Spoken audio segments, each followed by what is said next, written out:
i vestiti e l'una china dorme bene. Anche Calandra e Calandra qui ad Alice chi si sposa. Ci siamo voluti cimentare in questa nuova scommessa perché quest'estate abbiamo avuto un buon riscontro con le serenate e allora ci siamo voluti mettere anche un po' in gioco con la classica serenata siciliana. Abbiamo avuto diverse visualizzazioni, parliamo di 750.000-800.000 visualizzazioni a serenata, quindi abbiamo detto perché no riportare in auge una delle vecchie tradizioni siciliane, quindi questo è il motivo per cui ci troviamo qua e come dire, è anche bello socializzare e tornare alla normalità, quindi assieme a tantissimi altri standisti diciamo, di tutti i generi, comunque si occupano anche di matrimoni ed eventi vari. Parlando proprio di serenate, vengono predilette dalle giovani coppie, dalle coppie anche un po' più con l'età o un po' da tutti? No, comunque è stata anche una sorpresa per noi, ma molti giovani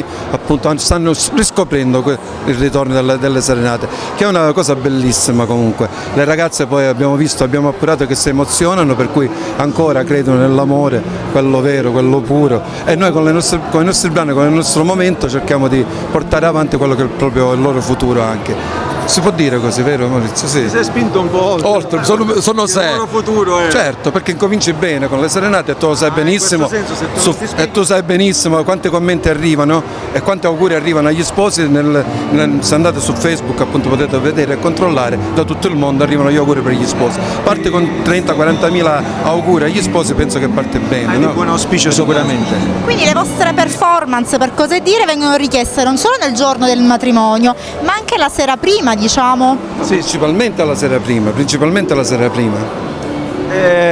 Anche il giorno dopo, capita anche questo, quindi come dire, noi portiamo sempre avanti quella che è la lingua siciliana, lo facciamo attraverso la musica, attraverso i matrimoni, attraverso le serenate. Un commento sulla fiera? Devo dire, ripeto, per me è la prima volta, quindi mi trovo, come dire, in un ambiente in cui non ero mai stato, quindi mi ci devo un po' abituare. Da questa porta che sogno